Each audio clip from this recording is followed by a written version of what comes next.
आपल्याला एकत्र गाठी भेटीचं नियोजन करायचं. म्हणजे कसं की एखाद्या गावात राज्यभरातल्या पश्चिम महाराष्ट्र असू द्या, खानदेश विदर्भ असू द्या, मुंबई असू द्या, एखाद्या खेड्या गावात जर काही अडचण आली तर ती एखाद्या दिवशी आम्हाला माहिती होतं. आणि आमची काय माहिती असेल तर डायरेक्ट गाव खेड्यापर्यंत एखाद्या वेळेस जात. इथून पुढं प्रत्येक गावातली आडी अडचण ही आम्हाला माहीत झाली पाहिजे. छत्रपती भवनला आपल्याला माहीत झाली पाहिजे आणि इथली माहिती थेट गावापर्यंत गेली पाहिजे. म्हणजे असं व्हायलाच नको आता की मधला कोण माहिती देत नाही किंवा मधलीच माहिती गाळली जाते. गोरगरिबाची अडचणी मग सोडवायच्या कशा. याच्यासाठी ना 22 फेब्रुवारी ते 22 मार्चपर्यंत थेट गावाची अडचण आम्हाला कळाली पाहिजे आणि आमची इथली माहिती थेट गावात कळाली पाहिजे. यासाठी एक लोकांना भेटायचं आपण या महिन्याभराच्या काळात. तुम्ही कधी या, पण राज्यातल्या प्रत्येक गावातून म्हणतो, राज्यातल्या प्रत्येक गावातून हे आपण छत्रपती भवनलाच निवेदन करतोय सगळं. 22 फेब्रुवारी ते 22 मार्चपर्यंत प्रत्येक गावातली अडचण आम्हाला कळायला पाहिजे. म्हणून महाराष्ट्रातल्या प्रत्येक गावातल्या माणसानं 22 फेब्रुवारी ते 22 मार्च या एक महिन्याच्या कालावधीत कधी या. उपोषण करते म्हणजे 2.25 वर्षापासूनचं कोणी आपल्या गावात उपोषण केलं असलं तर ते या. सकाळी उपोषण करते या, आंदोलन करते. अनेक वेगळे आंदोलनं करणारे होते, सभा घेतल्यात, त्याचे निवेदक, आयोजक, सेवक होते, स्वयंसेवक होते. ते मोर्चातले आपल्या सगळे एकूण जे उपोषण करते होते, ज्यांनी याचा सहभाग घेतलाय, सगळ्या मराठा समाजानंच घेतला, पण सगळाच मराठा समाज नाही येऊ शकत. यांनी या.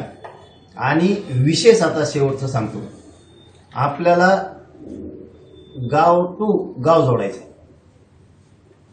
कारण काय होतंय, गोरगरिबाला जर अडचण आली ते सांगायचे कोणाला. एखाद्या दिवशी माझ्या जवळचे सुद्धा फोन उचलत नाही, मग गोरगरिबाने काय करायचं.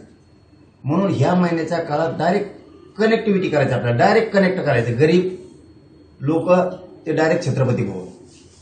कोणाला अडचण आली तो डायरेक्ट त्याच्यापर्यंत मेसेज जाणार आहे किंवा आमच्यापर्यंत येणार आहे. मग ते गावात राहिले तरी चालतं, गावातून सांगितलं त्यांनी तरी चालतं. त्यानंतर फक्त महाराष्ट्रातल्या प्रत्येक गावातल्या माणसानं, गावातल्या म्हणतो आम्ही, गल्लीतली जरी अडचण आली, गल्लीत सुद्धा, तरी ते आम्हाला माहीत होणं गरजेचं आहे. आम्हाला त्यांना मदत करता आली पाहिजे, सहकार्य करता आले पाहिजे. एखाद्याच फोन केले तर इकडचे उचलीत नसतील किंवा असं काय होत असेल तर इथून मागचं काय झालं असेल ते झालं.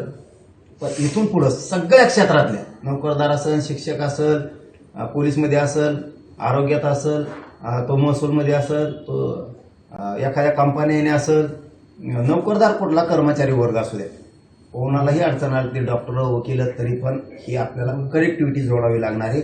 म्हणजे नियोजनबद्ध काम होणार. कारण लोकांच्या अडचण काय होतं, नुसती गर्दी, आणि त्या गर्दीत काम कोणाला सांगायचं आम्ही हेही कळत नाही, आणि आलेल्या लोकांनी कोणाला सांगायचं आमच्याकडेला हेही कळत नाही. त्याच्यामुळे लोकांचे ना कामं झाले पाहिजे. कामं महत्वाचे आहेत आपल्यासाठी, हे समजून घ्या. म्हणून मी 1-2-3 मिनिटासाठी जास्तीचं हे सांगितलंय की याच्यात खरं गोरगरिबाची इथे शेतकऱ्याचं, इथे शेतकऱ्याची माहिती आमच्यापर्यंतच येत नाही डायरेक्ट. त्याला मग सांगायचंय गर्दी आहे.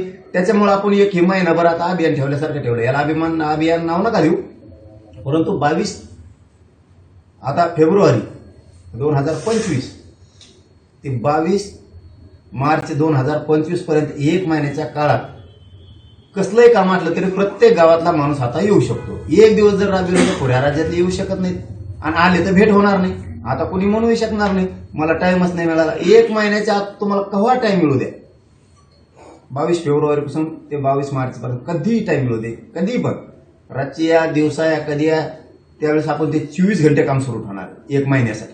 आणि एक महिन्यात राज्यातली गावागावापासून ते छत्रपती भवनापर्यंत एकमेकाला डिटेल माहीत झालं पाहिजे. साधी जरी अडचण आली तरी एकमेकाच्या मदतीला धावून गेलं. गरीब डायरेक्ट अंतरवालीपर्यंत नाही येऊ शकत. मग त्या गरीबाचं त्याचं जर छत्रपती भवनला अंतरवाली जर काम कराल तर आम्ही इथून त्याचा सोडवण्याचा प्रयत्न करू. इथून म्हणजे घरपोच सेवा करायची आम्हाला. गोरगरीब मराठ्यांचे अडीअडचणी सोडवण्याची घरपोच सेवा करायची. मग जर त्यांना गावात अडचण आली, त्या तालुक्याला, त्यांच्या जिल्ह्यात काही काम असेल, त्यांना आम्ही इथून तिथं लोक उभा करून त्यांच्या कामात त्यांना हातभार लावणार आहे. म्हणून हे खूप गरजेचं आहे. आणि गोरगरिबांनीच या, म्हणजे बाकीच्यांनी येऊ नका असं नाही. गोरगरीब काय म्हणतो, गेला तो अमुक अमुक, तो गेला आता आमच्या गावाच्या वतीनं, 10-5 जण गेले आमच्या गावाच्या वतीनं.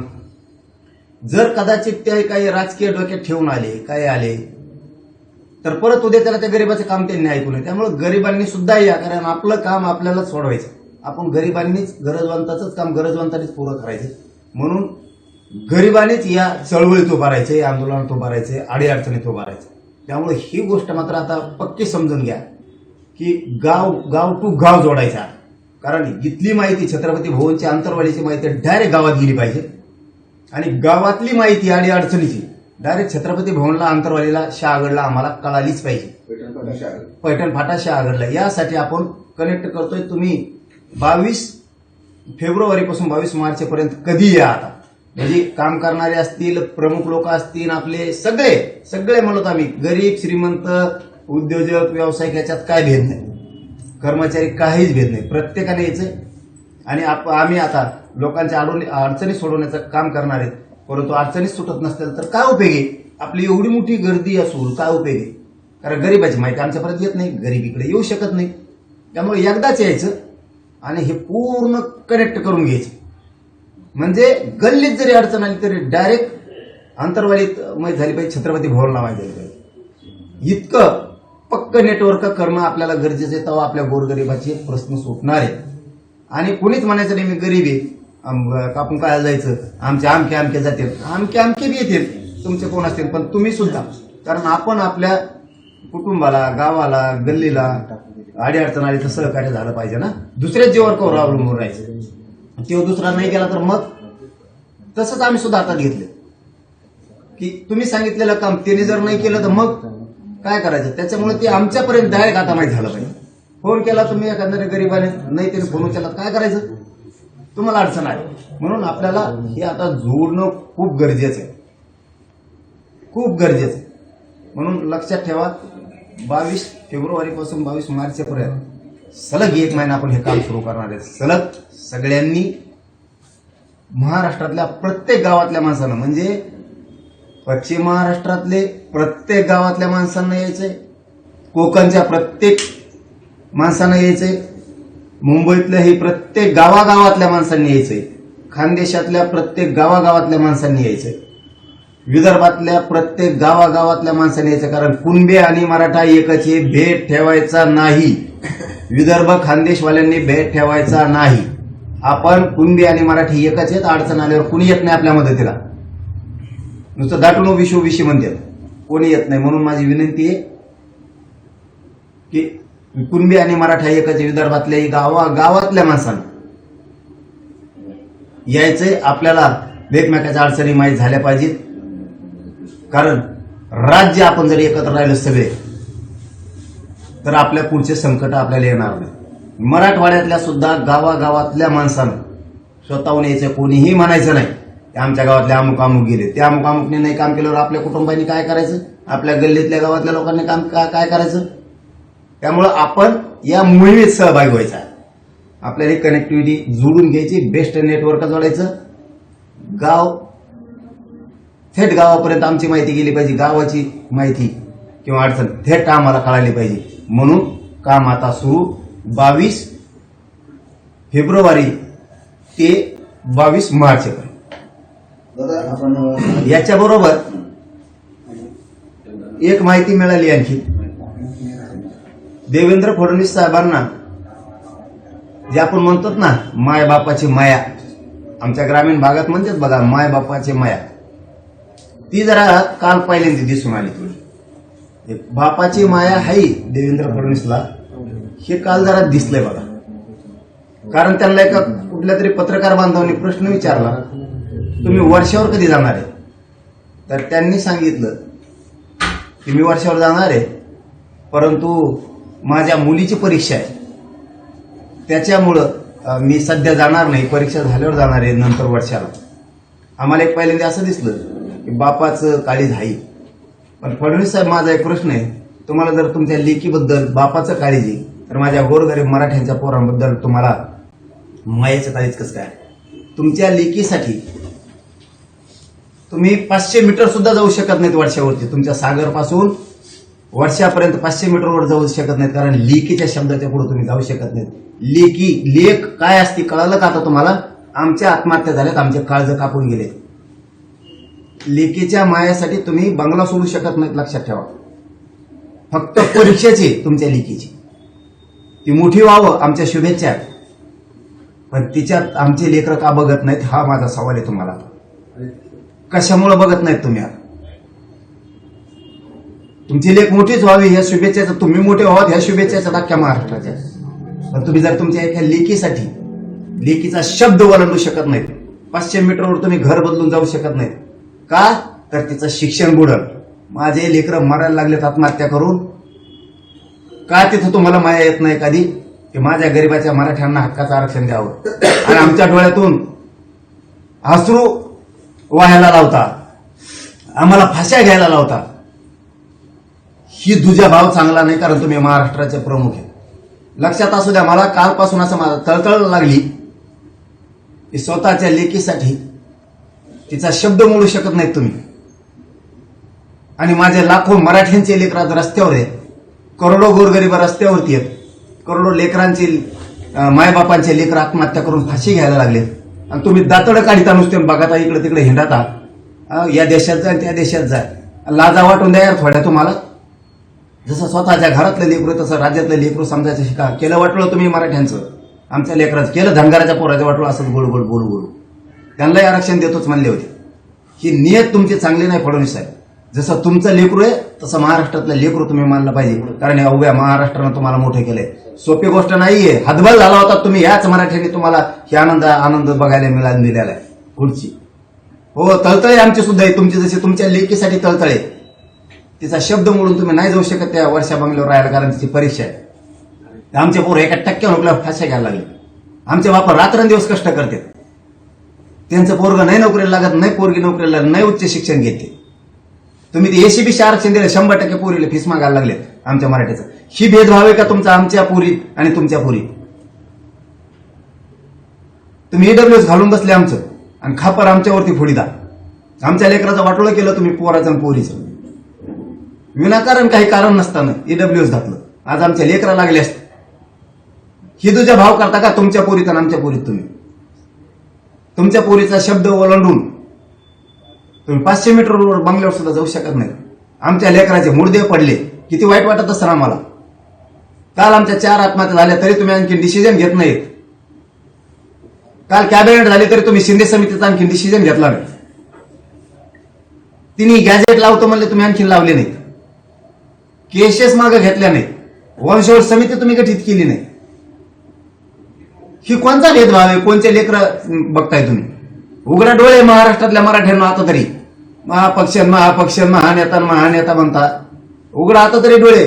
फडणवीस साहेबांचं कालचं स्टेटमेंट आहे, त्यांच्या लेकीला शुभेच्छा, ती प्रचंड मोठी व्हावी. पण आमच्या लेकी बाळीचं काय? उघडा जरा डोळे मराठ्यांनी. म्हणा महापक्ष हे सत्ता महानेता काय नेतृत्व. फडणवीस साहेब स्वतःच्या मुलीची परीक्षा आहे म्हणून 500 मीटरवर सागर पासून वर्षा बंगला तिथं जात नाही. 500 मीटरवर. आणि आम्ही फडणवीस साहेब मोठे व्हावेत म्हणून आमचे लोक 600 किलोमीटर इकडून तिकडे तुडीत जातात मुंबईपर्यंत. पण आपल्या लेकी बाळीला काही नाही रे देते. जी फडणवीस साहेबांना स्वतःच्या लेकीबद्दल माया आहे, आज ते मायबाप आहेत महाराष्ट्राचे पालक होतो त्यांच्याकडे, हीच माया त्यांना मराठ्यांच्या लेकीबद्दल पाहिजे. धनगराच्या लेकाबद्दल लेकीबद्दल पाहिजे, कारण धनगराला सुद्धा 10 वर्ष झालं फसवलेलं. कधी देणार आरक्षण? ही किती मोठं डोकं उघडा. जरा मराठ्यांनी जरा डोक्यात उजाळा पाडा तुमच्या. एका मीडियाच्या बांधवांनी त्यांना प्रश्न विचारला, तुम्ही वर्षावर का जात नाही? तिथं काय काळी जादू आहे का? ते म्हणे काळी जादू नाही, माझ्या पोरीची 10वीची परीक्षा आहे. आणि पोरगी म्हणली, पप्पा तुम्ही जाऊ नका, परीक्षा झाल्यावर जाऊ. तर यांनी सांगितलं मी जायचं रद्द केलं, कारण पोरीची परीक्षा आहे, पोरीचं भविष्य आहे, पोरीचं शिक्षण महत्वाचं आहे म्हणून नाही जायचं. 500 किलोमीटर गेले काय बुडून शाळां भविष्य. पण बघा शिक्षणाला, नोकरीला, लेकराला किती महत्व दिलं जातं. मराठ्यांना आहेत का डोके ठेकायला तुमचे? लेकीला, पोरीला, आपल्या शिक्षणाला, भविष्याला किती महत्व दिलं जातं. शिका फडणवीस साहेबाकडून मराठी जरा. स्वतःचं लेकरू मोठं करायचं आधी, मग बाकीचं बघायचं. हे फडणवीसांचं संदेश आहे. मग वर्षावर फेरशावर जाता येईल, कुठं जायचं तिथं, असा त्याचा अर्थ होतो. जरा स्वतःचे मराठ्यांनी लेकर करायचं बघा मोठं. स्वतःच्या लेकीला शिकता येणार, स्वतःच्या लेकाला शिकता येणार, आरक्षण मिळालं. आणि तुम्ही नुसते बसा ढोलबाजी दुसऱ्याचीच.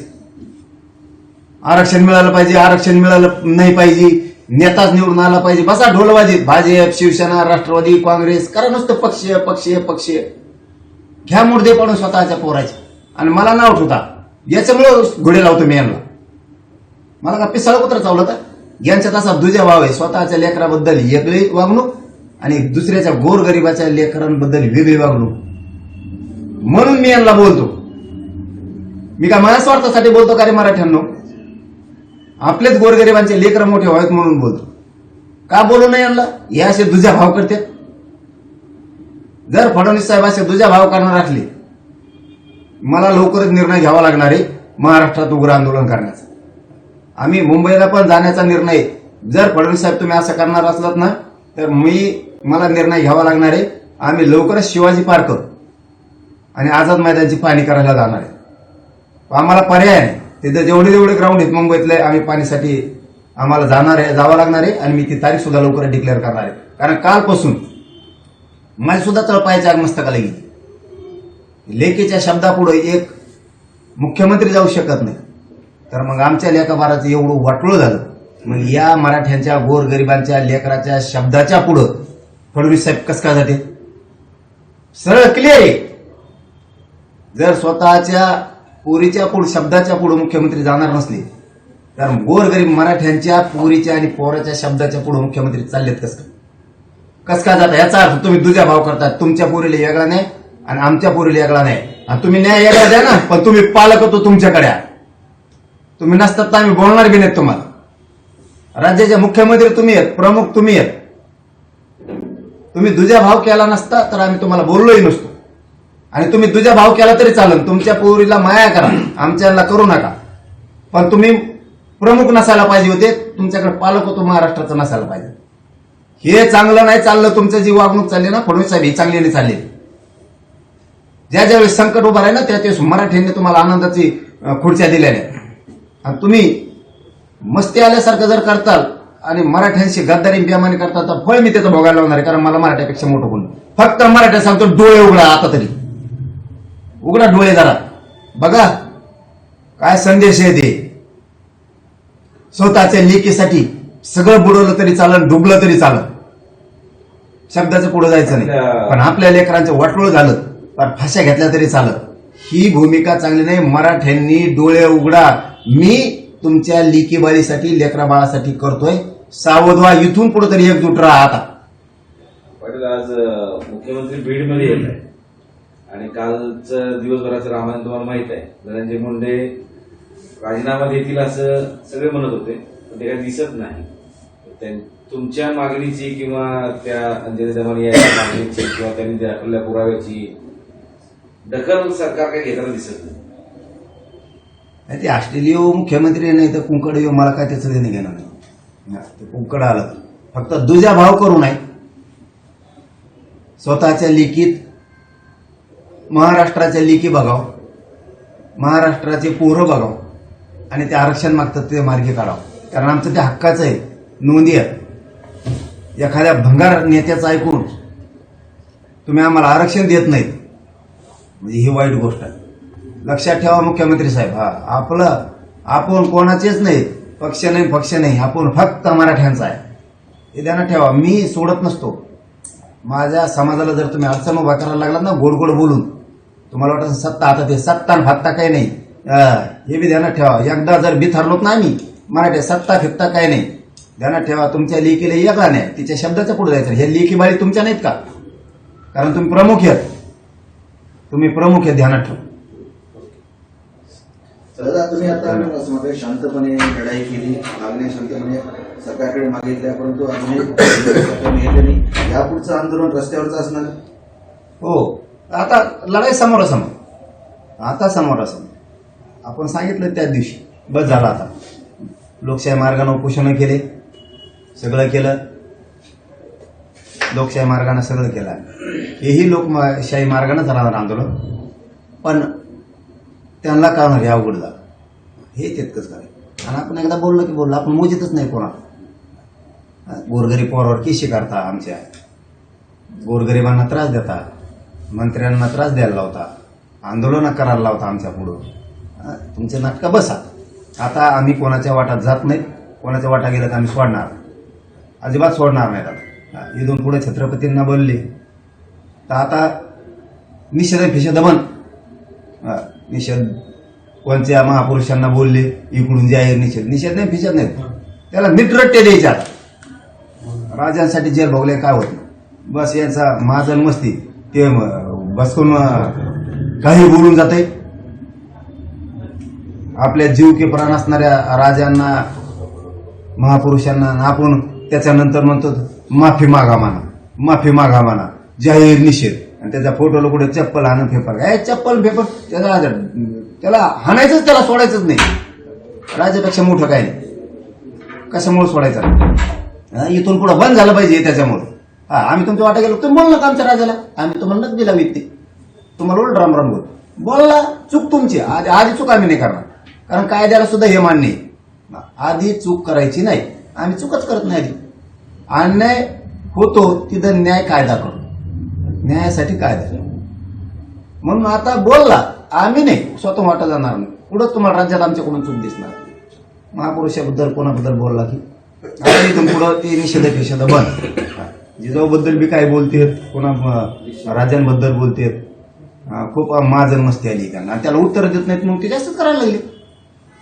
पाटील, नारायणगडावरचे महंत काल देशमुख कुटुंबियांच्या भेटीला गेले आणि इकडे धनंजय मुंडेंची, नामदेव शास्त्रींची भेट झाली होती.